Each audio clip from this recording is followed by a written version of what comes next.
«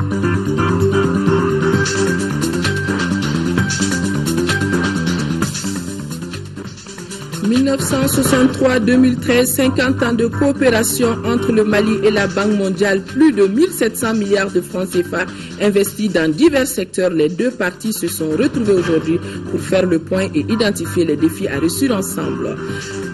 Développement socio-économique de notre pays, le Danemark et le Conseil fédéral dessus s'engagent avec plus de 40 milliards de francs CFA.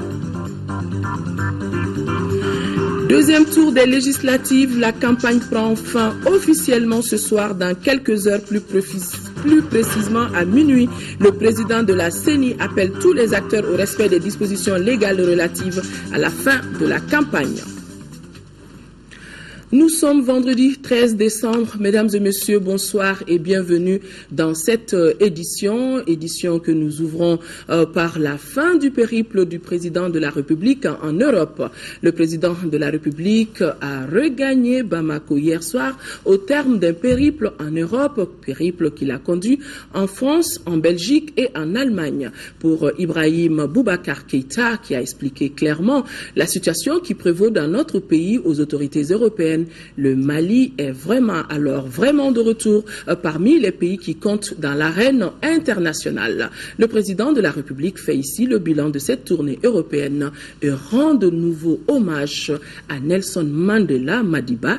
C'était hier soir à son arrivée à l'aéroport de Bamako-Sénou au micro de nos envoyés spéciaux Oumar Moussa Traoré et Idrissa Traoré. D'abord, je voudrais m'incliner très pieusement devant la mémoire d'un homme qui aura marqué son temps et au-delà. Je l'ai dit, Mandela n'avait pas de couleur. Mandela n'avait pas d'origine continentale. Mandela était un don de Dieu pour l'humanité entière, tant l'homme dominait par sa stature morale, éthique. Mandela, je l'ai connu. J'ai eu le bonheur, quand il est venu au Mali, pendant 3 jours, à la demande du président Konaré, de l'accompagner. Ce furent sûrement les jours parmi les plus heureux de ma vie, en tout cas les plus féconds. Nous avons balancé. Nous avions des rendez-vous pris de la plus haute importance. Et sachant Mandela, son souci de l'Afrique, singulièrement du Mali, je crois que si Madiba avait été consulté, il aurait dit: mon fils, fais ta tâche au service du Mali. Donc je n'ai pas balancé. Il me sert très très proche de lui, en pensée et dans le cœur et dans l'âme. Et dès que possible, il me rendrait à Kounou pour lui rendre l'hommage mérité au nom du Mali. M'incliner sur sa tombe, je le ferai, Inch'Allah. Le voyage en Europe était indiqué, vous l'avez suivi, tous les rendez-vous avaient été confirmés et nous avions pensé que précisément en raison de ce qui est advenu, beaucoup de rendez-vous auraient été remis en cause. Tous ont été confirmés. Nous devions donc, pour le Mali, de les honorer. Et bien nous en a pris. Aussi bien à Paris, où nous avons participé au sommet de l'Élysée sur la paix et la sécurité, où nous avons été écoutés, considérés, accompagnés, au point que, sortant d'une crise aussi tragique que celle que nous avons connue ici au Mali, en reconstruction, stabilité encore à conforter, poches résiduelles d'agitation mais qui seront résorbées, la communauté franco-malienne,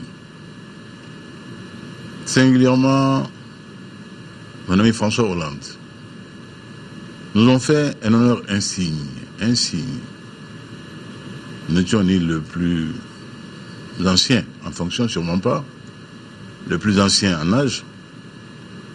On a fait, mais c'est au Mali, au peuple malien, au martyr malien, à la citoyenneté malienne qui s'est fabuleusement exprimée lors de l'élection présidentielle, et qui est encore en train de le faire ce jour-ci, que ce pays méritait une reconnaissance internationale renouvelée, un geste fort. Pourquoi il a été confié au Mali le redoutable privilège et honneur d'organiser le prochain sommet.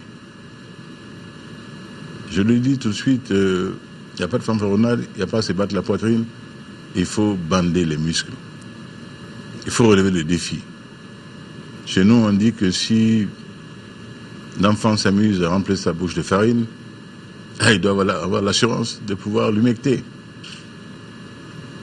Plaise à Allah subhanahu wa ta'ala que tous les Maliens, toutes les Maliennes, que nous puissions humecter cette grosse farine mise dans notre bouche. C'est dire donc l'intérêt pour le Mali, le retour du Mali sur la scène internationale, consacré de facto. Et nous avons, à Paris, dit très clairement notre position sur ce qui devient l'affaire de Kidal. Très clairement, le Mali, pays souverain, membre d'une organisation dont la charte indique à souhait qu'elle est une organisation de pays souverains, égaux en droit, qu'il n'est plus admissible que nous ayons comme interlocuteur un groupe armé. Cela est très clair. Je l'ai dit à New York, je l'ai dit à Paris, je l'ai redit à Paris. La différence, c'est que cette fois-ci, je crois avoir été très bien compris par l'ensemble de ceux qui participaient au sommet de l'Élysée et qui tous reconnaissent la parfaite clarté et le droit du Mali en la matière. J'ai interpellé amicalement Ban Ki-moon. Monsieur Ban Ki-moon, vous êtes à la tête d'une organisation dont les éléments de base sont les suivants. J'interpelle. Pourquoi le Mali devrait être la seule nation libre du monde, le seul État souverain du monde, à être dans la contrainte de discuter presque d'égal à égal avec un groupe armé. Cela n'est pas admissible, cela n'est pas tolérable, et je ne le tolérerai pas au nom de mon pays. Mon pays m'a fait confiance pour le dire au monde, avec clarté, avec honneur, avec dignité. Et je le ferai, où que j'aille, quel que soit l'interlocuteur. Je crois donc que nous sommes bien compris de cette question-là. Nous avons poursuivi par la Belgique. Là également, le président du Conseil européen, M. Van Rompuy, nous a accueillis avec amitié, avec compréhension. Et je crois que le message identique a eu l'heure d'être compris. Le Parlement européen, devant lequel, vous le savez, c'est un honneur ainsi pour un chef d'État d'avoir à s'exprimer devant les peuples européens en plénière. Nous avons eu cet honneur ainsi et ce grand privilège et nous voulons ici remercier le Parlement européen, son président, M. Schulz, pour ce qui a été fait comme considération, comme estime pour le Mali, au Mali. Nous avons également là rencontré une grande estime. En réunion restreinte des présidents de groupes et de commissions, nous avons redit notre dédicace à porter le haut le message du Mali, à dire la vérité sur ce qui se passe au Mali, sur ce qui s'est passé au Mali. Bien sûr, nous avons une forte responsabilité dans tout cela. Nous avons laissé finalement prospérer des contre-vérités sur le Mali, n'ont pas su communiquer, n'ont pas su dire le Mali. Il fallait dire le Mali. Dès l'abord, nous eussions été compris. Ce n'est pas par gloriole que je le dis, je le déplore. Trop de choses se sont ancrées au long du temps, au long des mois, dont certains ont profité pour dire n'importe quoi, et se poser en posture d'égal du Mali. Quelle prétention! Nous avons dit le Mali, là aussi, en séance plénière du Parlement européen. J'ai dit là aussi la vanité de cette prétention à vouloir respirer à la même hauteur que le Mali. Il n'en est pas question, il n'en sera pas question. Le Parlement européen, donc, aussi bien en plénière que dans cette rencontre avec les présidents, nous pensons avoir été compris et, Inch'Allah, nous serons accompagnés. Madame Eva Joly et ses collègues parlementaires qui ont eu cette séance que j'ai ouverte, et laissé ensuite le soin au ministre qui m'accompagnait, notamment le ministre Soumaïla Boubèye Maïga, le ministre Cheikh Oumar Diarra, Madame le ministre Madame Boiré Félicito. Je pense que ce qui devait être dit en détail, en accompagnement, l'a été également aussi, sans embâche. De sorte de cela, avec l'Europe aujourd'hui, un accompagnement réel, solide, sur base de vérité. Et je voudrais dire également aussi que j'ai tenu à remercier l'Europe pour ce qu'elle fait, ce qu'elle a fait. Surtout pour l'EUTM, European Union Training Mission, qui est en service au Mali et qui a fait du bon travail. 3 bataillons ont été déjà formés, le plus connu, le premier Waraba, le dernier en formation Sigui, vont dans le bon sens. Et nous avons souhaité la poursuite de cette coopération. Cela nous a été accordé pour 2 ans. Et de Bruxelles, nous avons été en Allemagne, où Mme Merkel, Angela Merkel, nous a fait le meilleur accueil. Monsieur le Président, nous sommes en phase, et c'est vrai. Nous fûmes en phase absolue. L'Allemagne, outre 100 millions de dollars d'appui à notre pays, pour que nous voyions nous-mêmes les projets qui nous tiennent à cœur, bien entendu, nous avons mis en tête l'armée, et insister là aussi sur l'EUTM à reconduire. Et nous avons insisté, outre le volet financier, sur l'équipement nécessaire aux hommes qui seront formés. Les bataillons qui vont être formés doivent être équipés, assurés. Il en a convenu, et je crois que là aussi, nous avons désormais une alliée solide en elle. Au total, je crois que cette tournée européenne aura été utile pour notre pays. Nous avons là sémé des graines qui ne manqueront pas de fructifier pour le seul bénéfice du Mali. Nous l'avons dit, le Mali d'abord.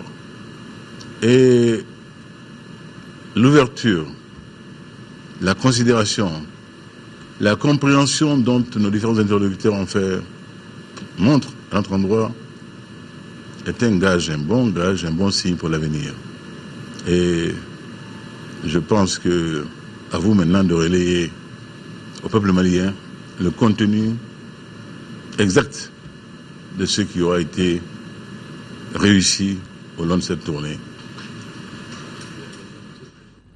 Le président de la République, hier soir, à son retour d'un périple qu'il a conduit en France, en Belgique et en Allemagne.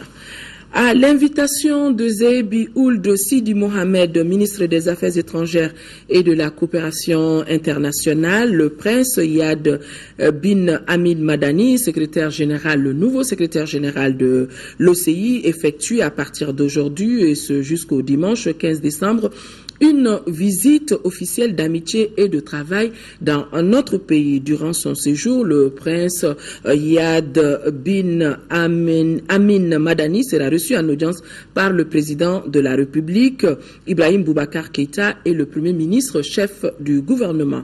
Il aura aussi une séance de travail avec le ministre des Affaires étrangères et de la coopération internationale. Le tout nouveau secrétaire général de l'OCI aura également des entretiens avec avec les ministres en charge de l'économie et des finances, de l'enseignement supérieur, de la culture et le président du Haut Conseil islamique. Plus que jamais engagé dans son développement, le Mali vient de signer respectivement 2 conventions avec le Royaume du Danemark et le Conseil fédéral suisse. Les conventions sont estimées à plus de 42 milliards de francs CFA. Ces fonds visent à contribuer au développement socio-économique de notre pays à travers l'exécution de 4 programmes. Agali Agissa. À travers cette convention, le Royaume du Danemark met la somme de 26 milliards 399 millions de francs CFA à la disposition du gouvernement malien. Un fonds qui vise à mettre en œuvre le programme d'appui à la croissance économique et à la promotion de l'emploi sur une période de 5 ans, soit de 2013 à 2018. Le programme est axé sur 3 composantes. La première composante tourne autour du renforcement de la compétitivité des acteurs du secteur privé malien dans un environnement favorable. La deuxième composante tourne autour du développement des infrastructures économiques pour promouvoir la production et l'accès au marché. La troisième composante consiste dans une contribution à la compétitivité des secteurs économiques par une formation professionnelle axée sur l'emploi.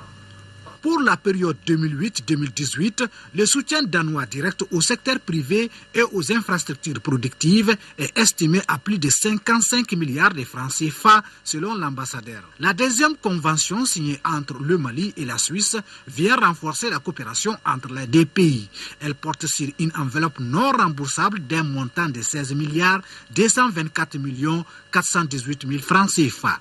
Les programmes qu'on propose agissent sur tout le territoire. L'autre point important des accords qu'on signe aujourd'hui, c'est le programme de coopération avec le Conseil régional de Sikasso. C'est un soutien marquant vraiment de la coopération suisse à la décentralisation. On reviendra encore au cours de 2014 pour la signature d'autres accords. Ces appuis financiers perceptibles et non moins importants dans le développement du pays sont salués par le gouvernement malien. Les accords que nous venons de signer participe au renforcement de la chaîne de solidarité fructueuse qui existe entre le Mali et ses 2 partenaires, le Danemark et la Suisse. Auparavant, le ministre avait fait observer une minute de silence à la mémoire de Toumani Keïta, secrétaire comptable du consulat du Mali en Libye, décédé avec son épouse et son garçon à Tripoli.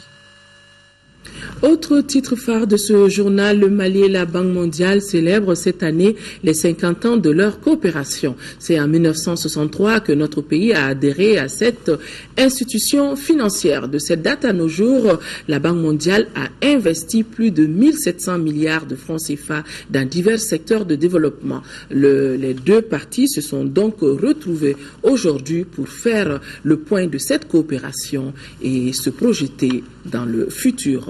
Reportage signé Bourama Traoré.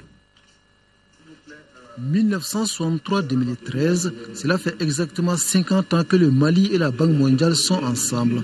50 ans de coopération dynamique, sérieuse et surtout constante. En effet, cette institution financière mondiale n'a jamais suspendu sa coopération avec le Mali, malgré les crises politiques comme celle de mars 2012.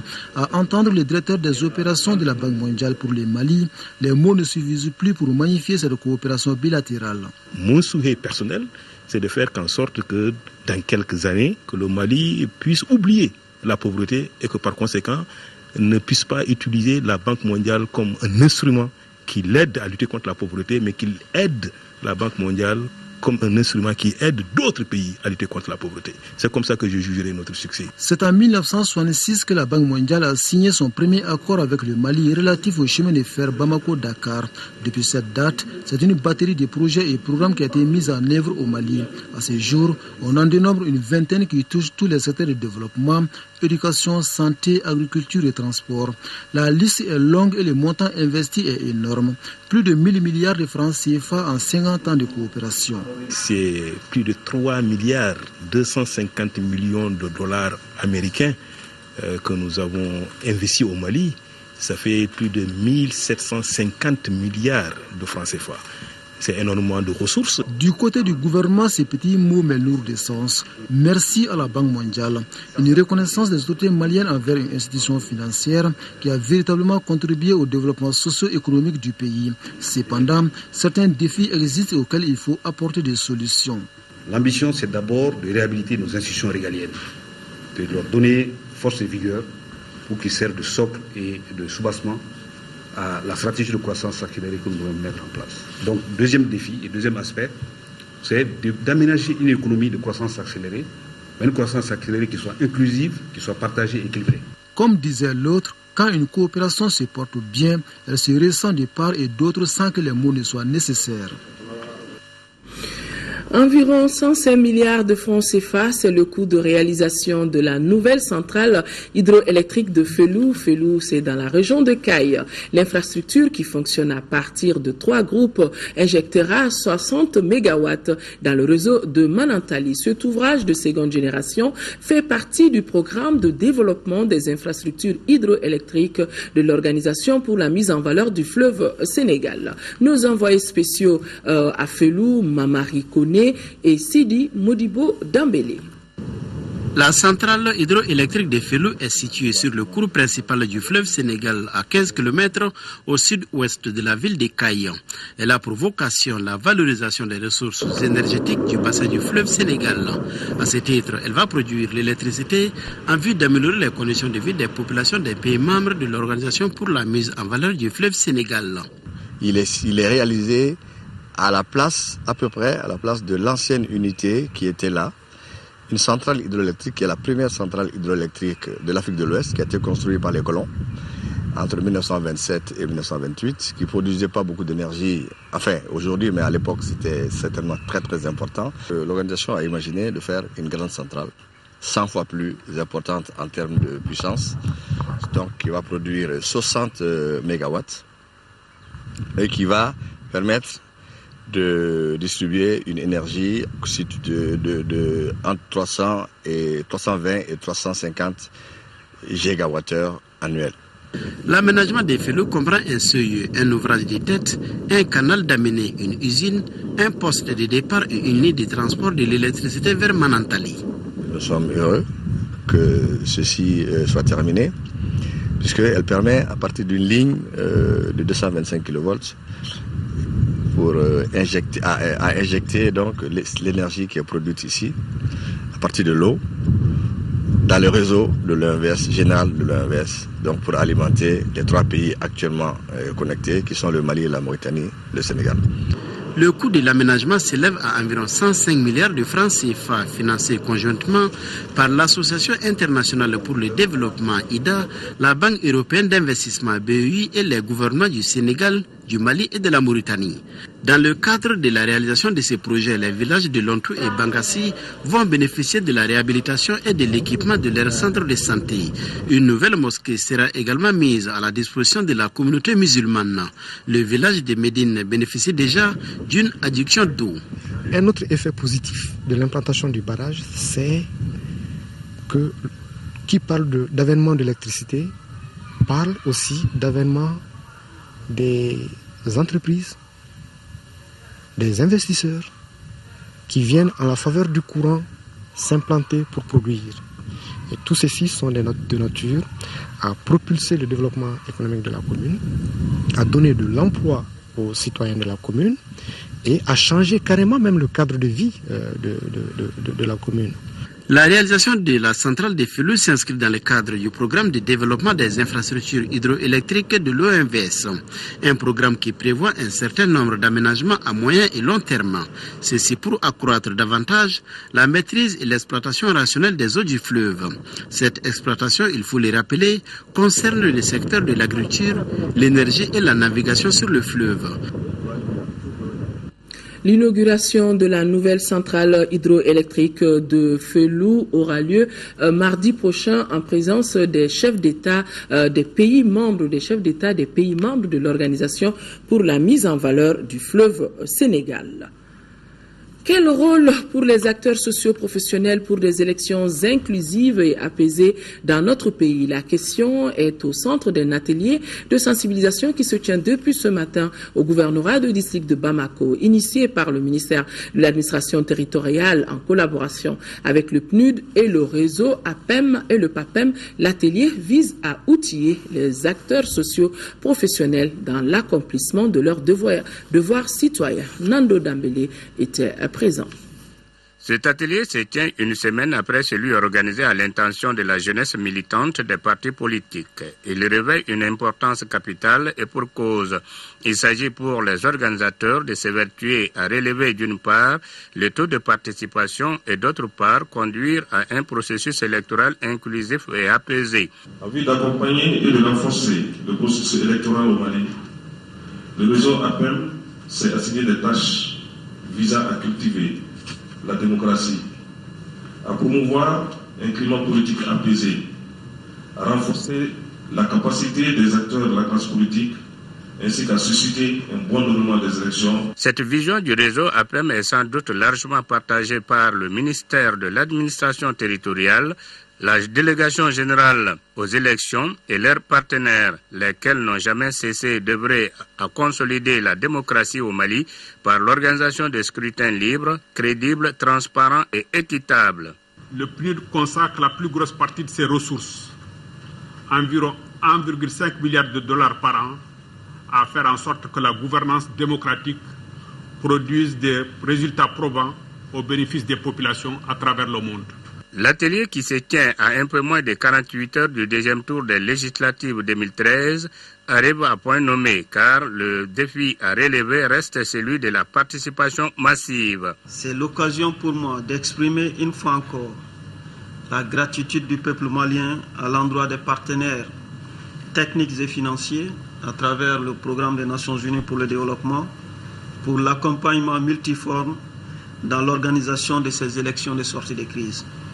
Les acteurs socio-professionnels, relais sûrs et actifs avec les populations, sont ainsi outillés des instruments juridiques nécessaires pour être situés sur les enjeux des élections ainsi que sur leurs responsabilités. La transition, elle est toute trouvée pour ouvrir la page élection de ce journal. La campagne électorale pour le deuxième tour des législatives du 15 décembre prochain prend fin aujourd'hui à minuit. Dans un message, le président de la CENI appelle tous les acteurs au respect des dispositions légales relatives à la fin de la campagne. Le président de la CENI au micro de Lamine Keita. Mesdames et messieurs les candidats à l'élection des députés à l'Assemblée nationale. Par arrêt numéro 2013-11 CCEL du 7 décembre 2013, la Cour constitutionnelle a proclamé les résultats du premier tour de l'élection des députés à l'Assemblée nationale. Au nom de la Commission électorale nationale indépendante, j'adresse mes vives félicitations aux candidats élus au premier tour. Je félicite également les candidats perdants pour avoir démocratiquement accepté leur défaite. Mesdames et messieurs les candidats en lice pour le scrutin du 15 décembre 2013, la campagne électorale pour ce scrutin prend fin ce vendredi 13 décembre 2013 à minuit. Je compte sur vous pour le respect des dispositions légales relatives à la fin de la campagne ainsi qu'au jour du scrutin. Aux multiples défis de l'organisation d'une élection apaisée, inclusive et transparente, pour le relèvement desquels nous travaillons depuis, celui du taux de participation est aujourd'hui d'une grande importance. Pour que le scrutin du dimanche parachève le retour à l'ordre constitutionnel avec la mise en place d'une Assemblée nationale réellement représentative du peuple malien. C'est pourquoi je me permets de lancer un appel aux électrices et aux électeurs pour un vote massif le dimanche dans le calme. Mesdames et messieurs les candidats, je vous souhaite bonne chance. Que Dieu bénisse le Mali. Le réseau des historiens et géographes du Mali, à son tour, invite tous les acteurs du processus électoral, l'ensemble de la classe politique, les leaders communautaires et religieux, la société civile et les candidats à s'engager résolument pour maintenir un climat de paix lors du second tour des élections législatives de dimanche prochain. Le réseau, tout en saluant la maturité du peuple malien et les efforts de la communauté internationale, invite le gouvernement à garantir le droit de vote à chaque citoyen malien sur toute l'étendue du territoire national et en toute sécurité. L'Alliance, le Rassemblement pour le Mali et la Convergence pour le développement du Mali, CODEM, a tenu hier après-midi dans le pavillon des sports du stade Modibo Keïta son meeting pour le deuxième tour des élections législatives. Il s'agissait au cours de ce meeting de mettre les bouchées doubles pour obtenir le maximum de voix pour remporter ces législatives de dimanche prochain. Reportage Abdrahman Meiga. À quelques jours des élections législatives, rien n'est encore joué pour les candidats en commune 2. Voilà tout le sens de ce meeting organisé par la coalition RPM, Rassemblement pour le Mali et la CODEM, Convergence pour le développement du Mali. Les représentants de ces deux partis en lice au second tour veulent mettre les bouchées doubles pour une plus grande mobilisation des militants à la base. Au cours de ces meetings, il a été question d'amélioration du taux de participation et la réduction du nombre de bulletins nuls. Camarades jeunes, aujourd'hui comme jadis, la tâche ardue d'écrire l'histoire d'une nation appartient à sa jeunesse. Pour le Mali, nous construisons le présent et l'avenir. Nous y parviendrons en sachant raison garder que le président que nous avons plébiscité a fait le pari de la jeunesse. Alors, il lui faut une assise parlementaire. Si au premier tour, l'Alliance RPM-CODEM a obtenu, selon le secrétaire général de l'Union des jeunes du RPM, en commune D, un taux de 44%, ce deuxième tour doit être le moment idéal pour changer les choses. Et cela passe forcément par les urnes. Camarades jeunes, chers frères et sœurs, cette victoire est à portée de main. Je vous l'assure, je vous sais capable de remporter sans embâche l'ultime bataille.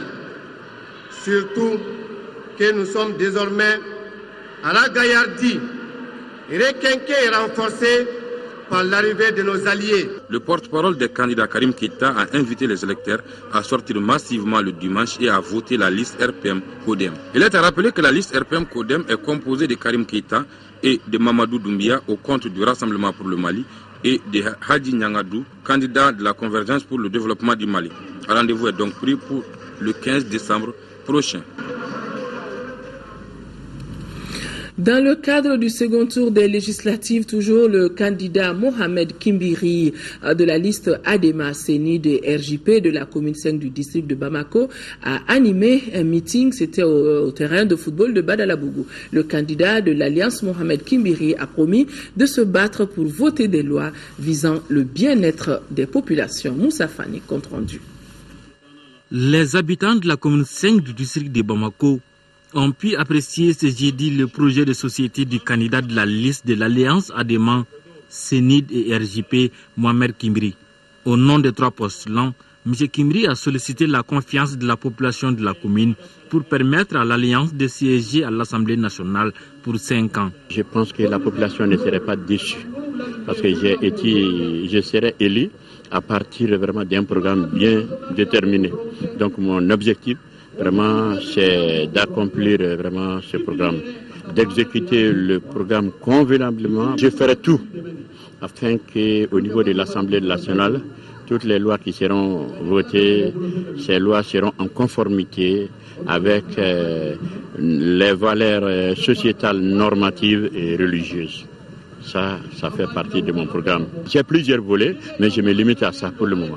Les candidats ont invité toute la population de la commune 5 à sortir massivement pour voter au deuxième tour des élections législatives du 15 décembre prochain. Selon lui, le développement de tout pays passe par une assemblée capable de suivre les actions gouvernementales. Ce que j'ai à lancer comme message aux populations de la commune 5, c'est de sortir massivement, aller voter massivement la liste Kimbiri, afin que vraiment je puisse être leur représentant dans l'hémicycle. Je respecte vraiment mes adversaires politiques, mais j'ai confiance vraiment à mon électorat. Inch'Allah, nous ne serons pas déçus. Que ces élections se passent vraiment dans la tranquillité, dans la transparence, et que ces élections se passent bien. Il faut souligner que l'alliance Adema-Sinid RJP est au second tour avec comme concurrente l'alliance RPM ADP Malba. 20 observateurs de l'Union européenne supplémentaires arrivés le 11 décembre à Bamako ont été déployés ce matin même dans les régions du Mali. Pour ce second tour, la mission d'observation électorale disposera d'environ 90 observateurs dans les bureaux de vote, a précisé Maria Espinosa, chef de la mission d'observation. Elle est adjointe donc de la mission d'observation de l'Union européenne.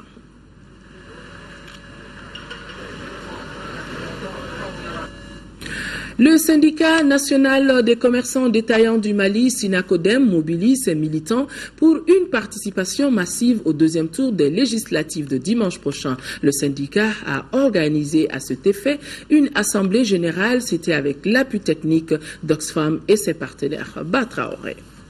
Les responsables du syndicat national des commerçants détaillants du Mali, Sinacodem, par l'organisation de cette assemblée générale, entendent remobiliser les militants pour relever le taux de participation pour ce deuxième tour des législatives.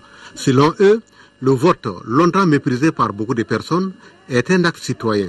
Très souvent, dans le milieu commerçant, on se dit que la politique, ce n'est pas fait pour nous. Alors que si on regarde réellement les choses en face, on constate que toutes les lois qui sont votées ont une incidence sur nos activités. Donc il est normal que nous nous impliquions dans le choix des hommes et des femmes qui doivent voter ces lois. Mobilisés depuis les détours de l'élection présidentielle de 2013, les commerçants détaillants entendent doubler d'efforts pour consolider davantage la démocratie malienne. Lors du premier tour des législatives, le taux est resté assez bas. Donc nous nous sommes dit qu'il faut que nous venions sur le terrain pour inviter nos membres, nos sympathisants à vraiment participer lors du deuxième tour qui se tiendra le dimanche prochain. Nous n'avions pas de consigne de vote au profit d'un quelconque candidat. Le Sinacodem et ses partenaires veulent maintenir cet élan de sensibilisation pour un vote massif lors des prochaines élections municipales.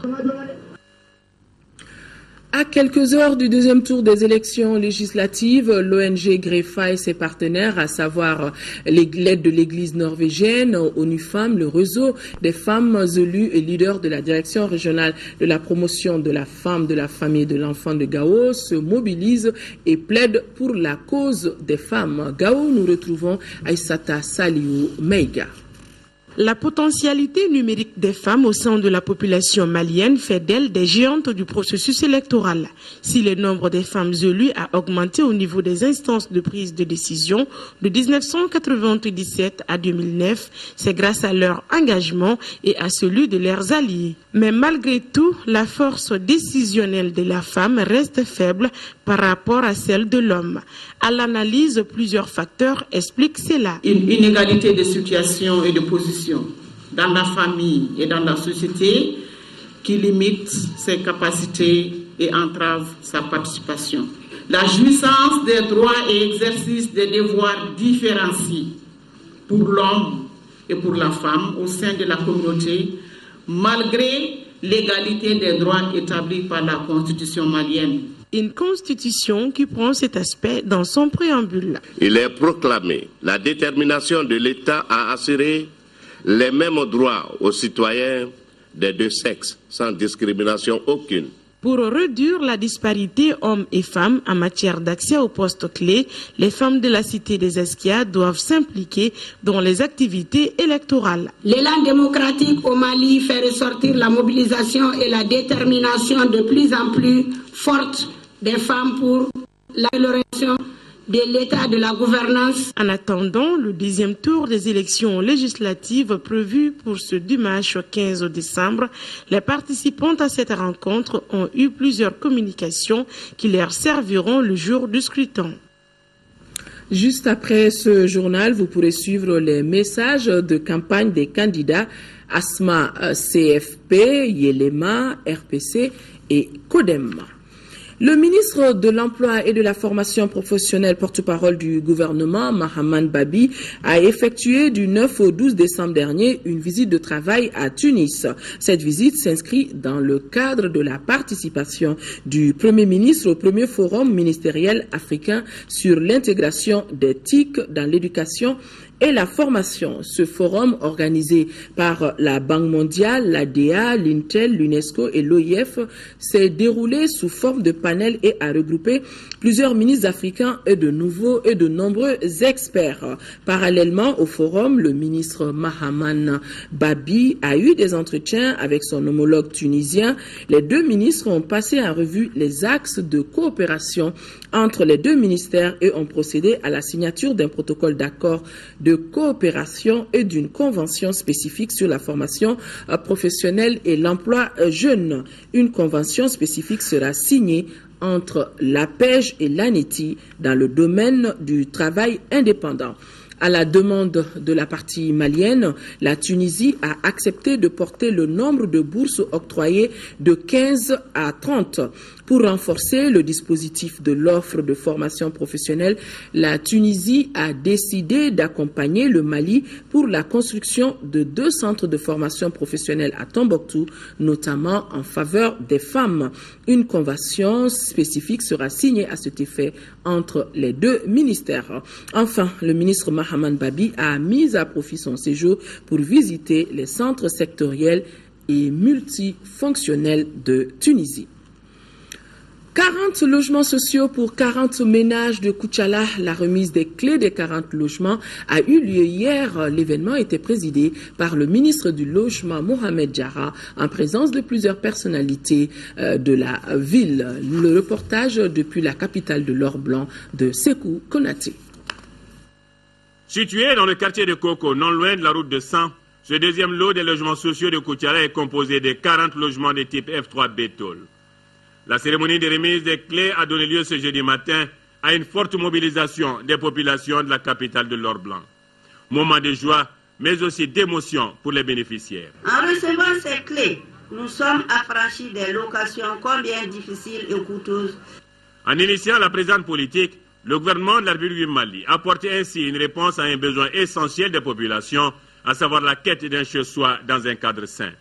L'opération a coûté la somme globale de 536 763 830 francs CFA hors taxes, dont seulement 61% sont à rembourser par les heureux bénéficiaires.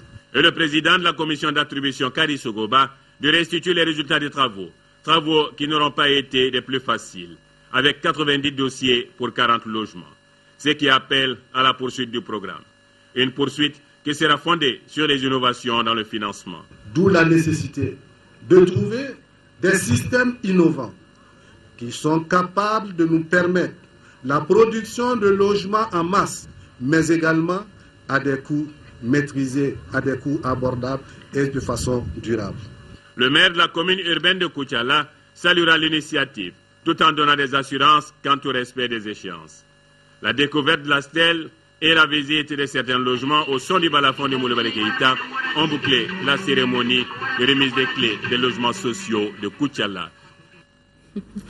Les travaux de la 4e session de la Cour d'assises se sont achevés à Bamako. Plus de 80 affaires étaient inscrites au rôle sur lesquelles 76 dossiers ont été jugés et 4 renvoyés à la prochaine session. Retour sur les conclusions de la 4e session de ces cours d'assises avec notre reporter Bourama Traoré. Rideau sous la 4e et dernière session de la Cour d'assises de l'année 2013. Ouverte le 25 novembre dernier, la session a duré une vingtaine de jours. Ce dernier rendez-vous de la famille judiciaire avait bien une particularité, celle de la prédominance des infractions contre les mœurs. À celle-ci s'ajoutent les crimes de sang. Au terme de l'exercice, le bilan est sans conteste positif.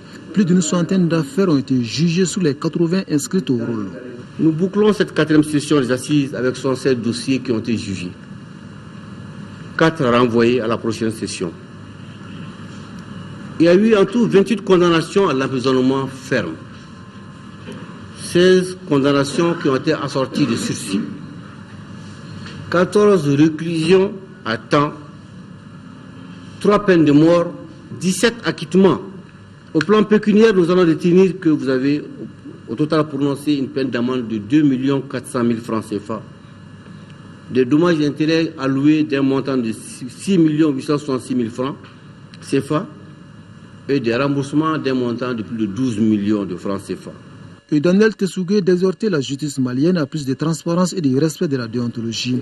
Quant au premier président de la Cour d'appel de Bamako, il met l'accent sur certains dysfonctionnements qui entravent le bon déroulement des différentes sessions. Pour que les travaux de la Cour ne soient pas entravés, il faut, avant la saisine de celle-ci, qu'il y ait une saine application des règles de l'instruction. Mais malheureusement, nous constatons une fois de plus que la chaîne d'investigation continue à nous transmettre des dossiers dont le contenu est insuffisant. À titre d'exemple, je cite les cas d'absence de l'acte de naissance en matière de minorité pénale et de pédophilie, ainsi que la non-production au dossier du certificat médical ou de décès de la victime en cas de crime de sang. Il convient donc de corriger ces insuffisances pour permettre à la Cour d'assises d'atteindre 90% de ses objectifs, à savoir le jugement des 400 dossiers criminels en 4 sessions. Le collectif Ne touche pas à mon droit a organisé une conférence de presse à la Bourse de Travail. L'objectif était d'informer l'opinion nationale et internationale sur l'avancée du dossier des 263 jeunes radiés de la fonction publique. Le président du collectif, qu'on voit sur ces images, a expliqué les raisons du blocage du dossier aux journalistes.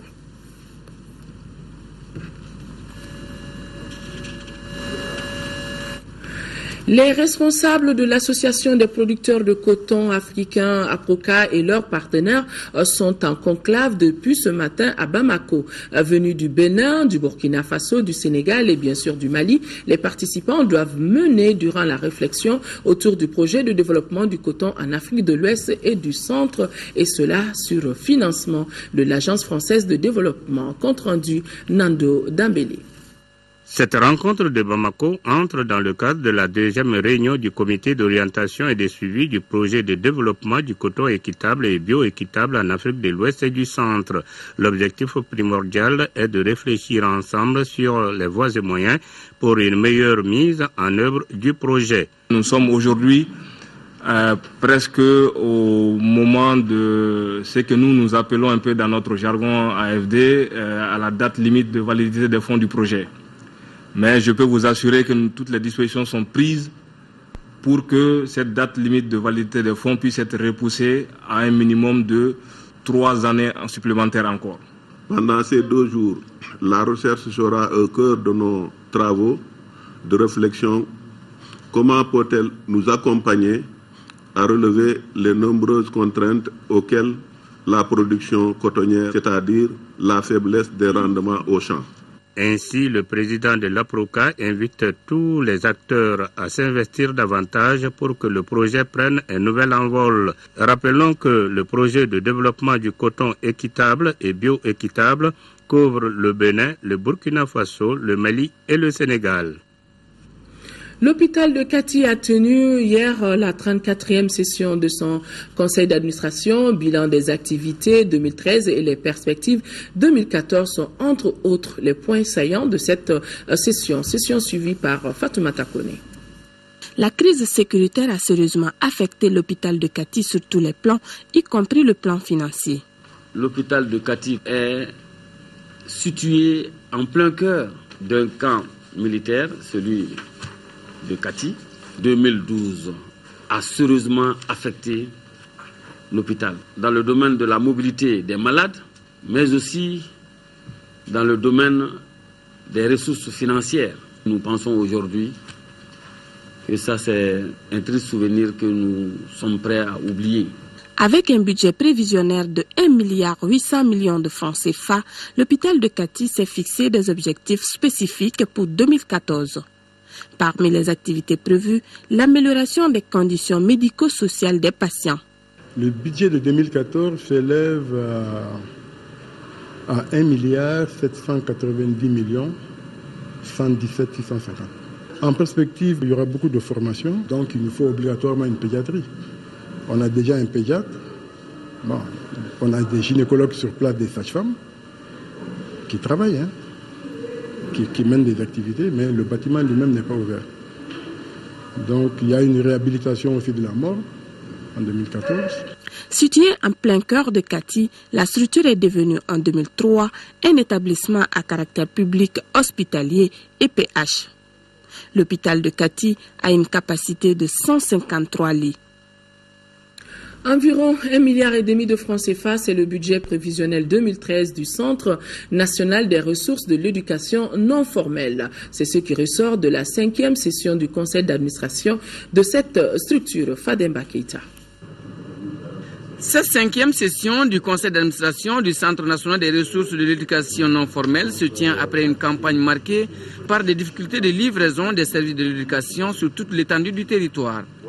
Une situation qui s'explique par la crise socio-sécuritaire et institutionnelle qu'a connue le pays lors de la précédente campagne. C'est pourquoi sur la table des membres du Conseil figure entre autres la présentation de l'état financier, le bilan des activités menées et l'analyse des différents rapports. Nous avons toujours conçu nos campagnes en fonction des préoccupations de notre public cible. Et ce public cible provient très souvent du monde rural, d'où nous prenons quand même en considération le calendrier agricole. Conformément au Forum mondial sur l'éducation tenu à Dakar en 2000, les autorités maliennes s'engagent à la réalisation des objectifs de l'éducation pour tous.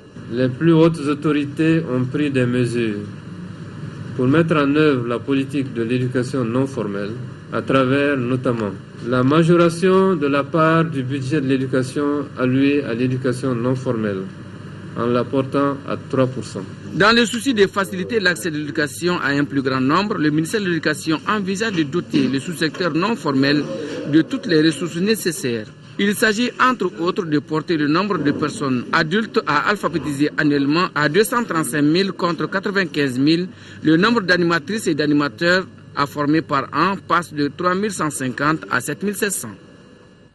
Désormais, les manuscrits de Djenné sont disponibles dans les archives du Mali. Ce patrimoine culturel de notre pays a été confectionné en disque dur grâce à la Grande-Bretagne dans le cadre du partenariat des archives en danger. Le disque dur a été remis à la Direction nationale des archives et contient 150 000 images, nous dit Aldjouma Atina. Un disque dur contenant une collection numérisée des manuscrits de Djenné vient d'être mis à la disposition des archives du Mali. Contenant 150 000 images, l'outil est collecté auprès de 65 familles de Djenné. On y retrouve des documents précieux datant du XVe siècle qui permettent d'acquérir des connaissances sur la grammaire, l'histoire entre autres.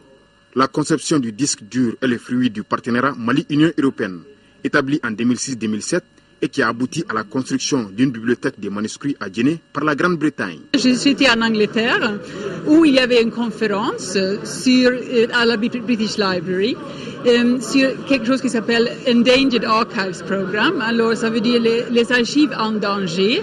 Et je suis allée, je leur ai parlé de la bibliothèque des manuscrits de Djenné.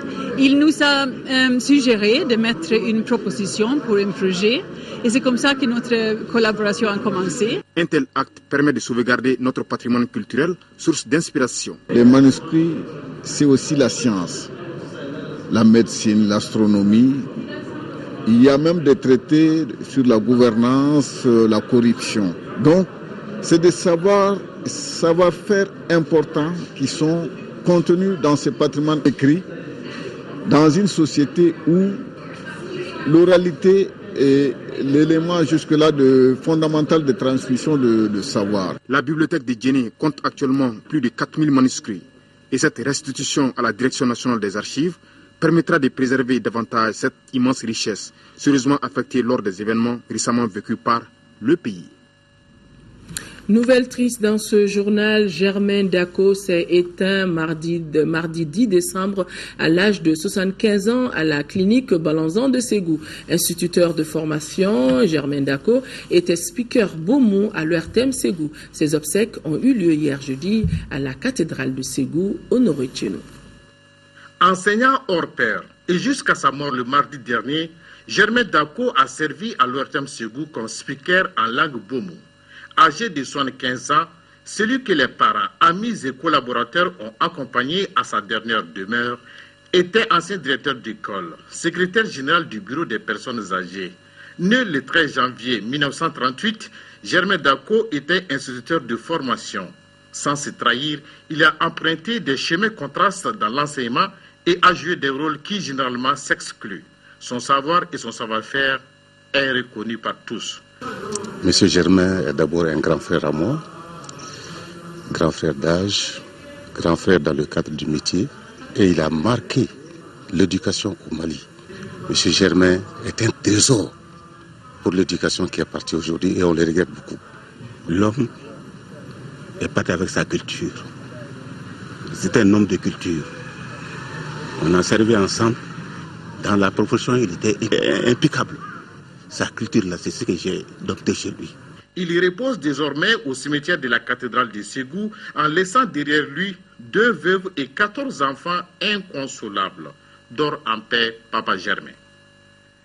Dors en paix, Papa Germain, que son âme repose en paix. Voilà, on vient de me signaler que le Conseil des ministres s'est réuni aujourd'hui sous la présidence du chef de l'État, Ibrahim Boubacar Keïta, et vous n'allez pas quitter vos positions d'écoute. Nous nous ferons le plaisir de revenir sur ce plateau pour lecture donc du communiqué du Conseil des ministres dès que nous serons en possession du communiqué. Avant cela, la commission électorale du district de Bamako invite tous les délégués de la CENI à se présenter à leur commission électorale communale respective pour le retrait des supports demain samedi 14 décembre à partir de 10h.